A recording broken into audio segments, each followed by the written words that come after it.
After the critical appreciation of 20 marks, we have the substance writing, which is of 12 marks, and the plus 8 is basically by adding a critical note of the substance writing. Substance and critical note of any one of them. The substance should be 1/3 of the length of the original passage. Main points should be underlined, and you should write it in the third person point of view. Avoid unnecessary explanations and use simple sentences. Avoid figures of speech and change complex and compound sentences into simple sentences. And then we have the critical note, which is you have to first identify the passage, the narrative, that it is a short story or a novel or autobiography if you could, and it could be descriptive, where it describes a person, place, or thing, event in detail using descriptive language, or it could be factual, or it could be argumentative, analytical, abstractive, reflective, realistic, satirical, or autobiographical, where the author gave his own experiences. So these are the types, just go through it. And then the theme, like the theme of love or friendship or life, whatever it is. The style, which is it is simple or complex, or it is formal or it is informal. And the tone of the passage, like is it humor, is it humorous, is it sarcastic, is it nostalgic, is it motivating, is it romantic, whatever it is, you have to write it. Okay, so again I have solved all the questions from the previous year papers along with the latest papers as well. So we'll just discuss the 2024 passage, which is this one. The poet perhaps is the man who sees the greatness of life best because he lives most in its beauty and fineness. But my point is that the essayist is really a lesser kind of a poet, working in simpler and humbler materials. The essayist is the opposite of the romancer because his one and continuous aim is to keep the homely materials in view, to face actual conditions, not to fly from them. We think meanly of life if we believe that it has no sublime moments, but we think sentimentally of it if we believe that it has nothing but sublime moments.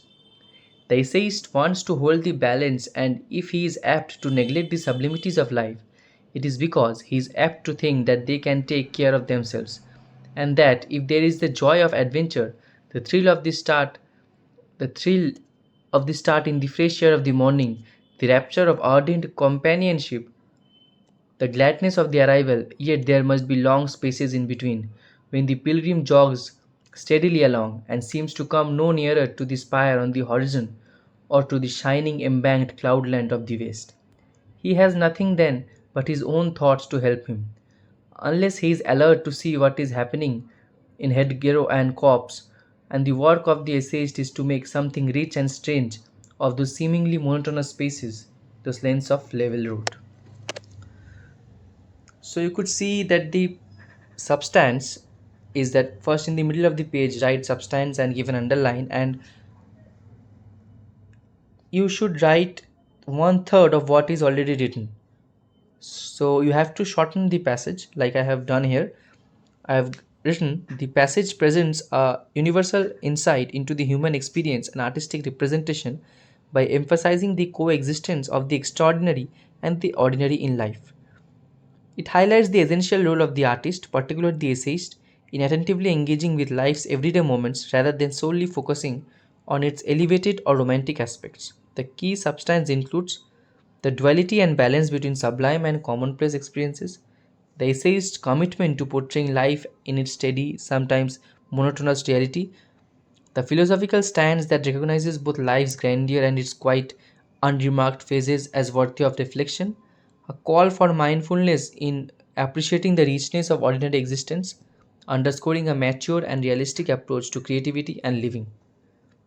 So basically, substance is the shortening of the lengthened passage. Read the passage, go through it, and just discuss the main points by shortening it.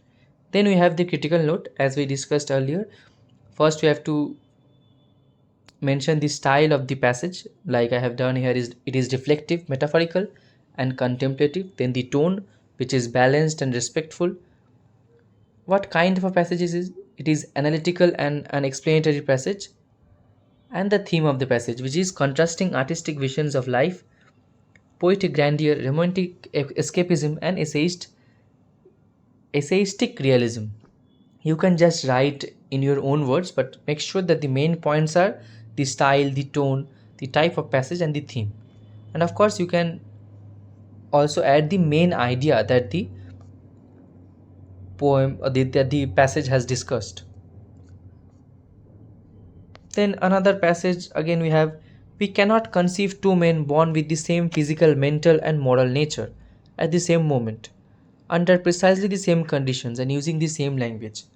They would be identical and everything they uttered would be clothed with exactly the same words. The absurdity of this conception brings home to us an important aspect of style. Style is not merely a sign of those national qualities which are generic to established languages and which constitute the so called genius of a race. It is also the sign of personal qualities specific to individuals which constitute the genius of a man. Whatever a man utters from his heart and head is the index of his character. The more remarkable a person is, the more strongly he is differentiated from the average of human beings. The more salient will be the characteristic notes of his expression. But even the commonest people have each of them a specific style. The marks of difference of style are quite obvious in the great literary artists as Dante and Shakespeare, but become less noticeable in the ordinary ranks of daily life. Yet these marks exist and are no less significant of individuality than the variations between leaf and leaf upon the lime trees of an avenue. The substance of this passage would be, the passage explores the nature and significance of style as a unique reflection of individual identity. It dismisses the idea of two identical people physically, mentally, morally, and linguistically, expressing themselves in an exactly the same way, highlighting the impossibility of identical style. This serves as a foundation to emphasize style as more than national or linguistic traits. Style does not merely represent collective characteristics tied to a language or culture. Like this, you can simply give your own idea about the passage by shortening it, as substance basically means to shorten it, and then the critical note you can again discuss the style. Here it is expository or philosophical. Then the tone, which is contemplative, assertive, and admiring of individuality here. The type of passage, analytical and explanatory. The theme, and of course the main idea. Make sure that you go through the note completely, as I have discussed around 6 substance from the previous year questions. So go through it and make sure that you give the important points that are mentioned here.